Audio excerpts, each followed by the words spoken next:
കോളേജിൽ പഠിക്കുന്ന സമയത്തും ഇത് ഏകദേശം ഇത് തന്നെയായിരുന്നു അവസ്ഥ? ഇല്ല, അവിടേക്കൊന്നും പോകുന്നില്ല. അതിനു മുമ്പ് തന്നെ ഒരു സെൽഫ് നമ്മുടെ ഒരു തന്നെത്താനുള്ള ഒരു ലൈഫ് ആരംഭിച്ചു കഴിഞ്ഞു. എഴുത്തിൽ കൂടെ?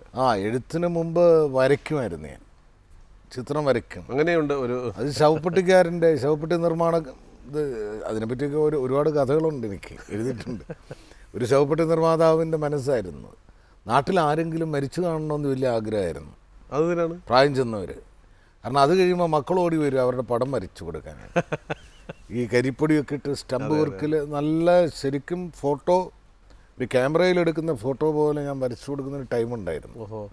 അങ്ങനെ കൊടുത്ത് കിട്ടുന്ന പൈസ അത് കൊണ്ടുപോയിട്ട് ആദ്യകാലത്തൊക്കെ ഈ ഡിറ്റക്റ്റീവ് നോവല്, പിന്നെ പറയാൻ വയ്യാത്തതിലെ പുസ്തകങ്ങളൊക്കെ അറിയാമല്ലോ, അതൊക്കെ അവിടെ നിന്നൊക്കെ എന്നെ വഴിതിരിച്ച് വിടുന്നത് തീർത്ഥർ സ്വാമികളാണ് ശരിയായ പാതയിലേക്ക് കൊണ്ടുവരുന്നത്.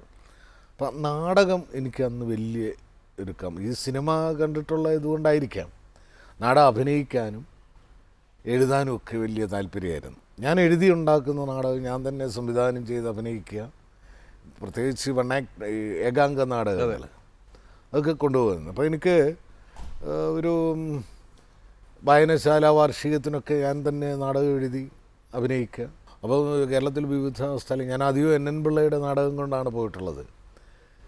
അതിൽ സ്ഥിരം എവിടെ പോയാലും എനിക്ക് ബെസ്റ്റ് ആക്ടർ, നല്ല സംവിധായകൻ ഒക്കെ സമ്മാനം നേടിത്തരുന്നൊരു നാടകം ഗുഡ് നൈറ്റ് എന്ന് പറഞ്ഞ് NN പിള്ളയ്ക്കൊരു നാടകം ഉണ്ടായിരുന്നു. അതിലെ ഭ്രാന്തൻ്റെ റോളായിരുന്നു ഞാൻ. വേറൊരു 2 പേരേ ഉള്ളൂ, എനിക്കൊരു സുഹൃത്തും കൂടെ ഉണ്ട്, ഡയലോഗായിട്ട് ഞങ്ങൾ പോകുന്നത്.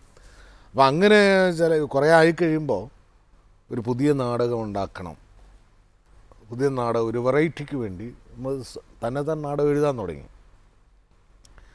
അങ്ങനെ നാടകം എഴുതി വരുന്ന ഒരു സന്ദർഭത്തിൽ അധികം ഈ സ്വാധീനം എനിക്ക് നന്ദുവിൻ്റെ അപ്പൂപ്പൻ, സ്നേഹമുള്ള അപ്പൂപ്പൻ തെക്കൃഷിയുടെ എനിക്ക് വളരെ ഇഷ്ടമായിരുന്നു അദ്ദേഹത്തിൻ്റെ. അപ്പോൾ ഒരു നാടകത്തിൽ ഞാൻ ഈ കുറേ സ്വാധീനങ്ങളൊക്കെ ഉണ്ടാവുമല്ലോ. തീർച്ചയായും ഞാൻ ശരിക്കും ഒരു സീൻ ഉണ്ടാക്കിക്കൊണ്ട് ഈ തുകൃഷിയുടെ അന്നത്തെ അഭിനയം അതൊന്ന് പകർത്താൻ ഞാനൊരു ശ്മശാനമൊക്കെ സൃഷ്ടിച്ച് ഞാൻ അതിൻ്റെ അനൗൺസ് ചെയ്യുന്നുണ്ട്, ഇന്ന കടപ്പാടോടുകൂടിയാണ് ഇത് ചെയ്യുന്നതെന്ന്. അപ്പോൾ അത് ഞാൻ പുനഃസൃഷ്ടിക്കുക സ്റ്റേജിൽ, അതേ പാട്ട്. ആ പാട്ട് തന്നെ വല്ലാതെ, കാരണം ഒരു നമ്മുടെ ലൈഫ്, നമ്മുടെ ദുരാഗ്രഹങ്ങൾ, നമ്മുടെ ആർത്തി, ഇങ്ങനെയൊക്കെയുള്ള ഒരു സന്ദർഭങ്ങളിൽ നമുക്ക് അതിൽ നിന്നൊക്കെ രക്ഷപ്പെടാൻ ചില പാട്ടുകൾ എന്തുണ്ടെങ്കിലും ഇത്രയേ ഉള്ളൂ എന്ന് മനസ്സിലാക്കി തരുന്ന ഇത്രയേ ഉള്ളൂ എന്ന് ഒരു വേദപുസ്തകം, ഒരു ബൈബിള് വായിക്കുക, അല്ലെ ഖുറാൻ വായിക്കുക, രാമായണം വായിക്കുക, അതിനേക്കാളൊക്കെ പെട്ടെന്ന് നമ്മളെ ഈ ജീവിതത്തിൻ്റെ നിസ്സാരത, അല്ലേ, ഇതിൻ്റെ വ്യർത്ഥത, ഇതെല്ലാം ബോധ്യപ്പെടുക. അപ്പോൾ അത് എനിക്കൊന്ന് തുകൃഷി അഭിനയിക്കുന്ന പോലെ അഭിനയിക്കണമെന്ന് തോന്നിയിട്ട് ഞാനൊരു നാടകം ഉണ്ടാക്കുകയാണ്. ഈ പാട്ട് തന്നെ. അത് ഹരിചന്ദ്ര തന്നെയായിരുന്നോ അതോ ഏതാ? ഹരിചന്ദ്ര ആയിരുന്നോ അതോ? അല്ല, ഞാനതിന് നമ്മുടെ അങ്ങനെ ഒരു ഞാനും നമ്മുടെ കാലികമായ ഇതിനോട് കടപ്പാട് വെച്ചിട്ട് അതിനെ നമുക്ക് ആധുനികവൽക്കരിക്കുകയാണ്. മനസ്സിലായി. നമ്മുടെ അന്നത്തെ കാലഘട്ടത്തിൽ ഒരു കഥയുണ്ടാക്കിയിട്ട് ഈ പാട്ട് ഞാൻ അതേപടി, ആ പാട്ട് ഞാൻ എപ്പോഴും പാടിക്കൊണ്ട് നടക്കുകയൊക്കെ അറിയാമോ? പിന്നെ ആത്മവിദ്യാലയം അത് അങ്ങനെ ഉണ്ടാക്കിയ അതെൻ്റെ നാടക കാലഘട്ടമാണ്. ആ പാട്ട് നമുക്ക് കേൾക്കാം അല്ലേ ഇവിടെ? ആ പാട്ട് കേൾക്കാം. ആത്മവിദ്യാലയമേ, ആത്മവിദ്യാലയമേ, അവനിലാത്മവിദ്യാലയമേ,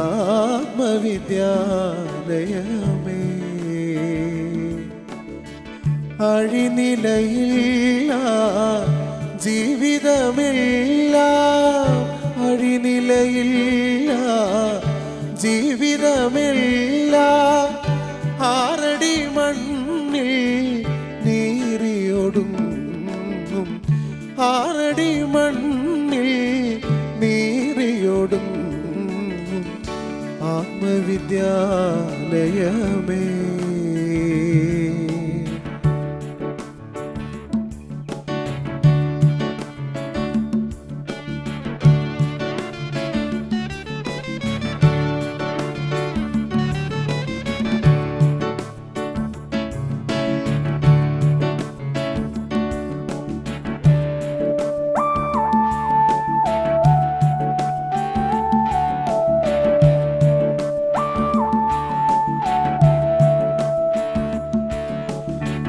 തിലകം ചാർത്തി ചികിയുമഴകാൻ പല നാൾ പോറ്റിയ പുണ്യശിരസേ തിലകം ചാർത്തി ചികിയുമഴകാൻ പല നാൾ പോറ്റിയ പുണ്യശിരസേ ഉലകം വെല്ലാൻ ഉഴറിയ നീയോ വിലപിടിയാത്തൊരു തലയോടായി ഉലകം വെല്ലാൻ ഉഴറിയ നീയോ വിലപിടിയാത്തൊരു തലയോടായി ആത്മവിദ്യാലയമേ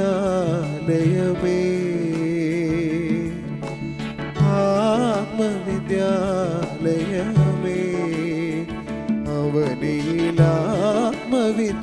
അവനിലാത്മവിദ്യാലയമേ അഴിനിലയില്ല ജീവിതമില്ല അഴിനിലയില്ല ജീവിതമില്ല ആറടി മണ്ണിൽ നീരിയോടും ആറടി മണ്ണിൽ നീരിയോടും ആത്മവിദ്യാലയമേ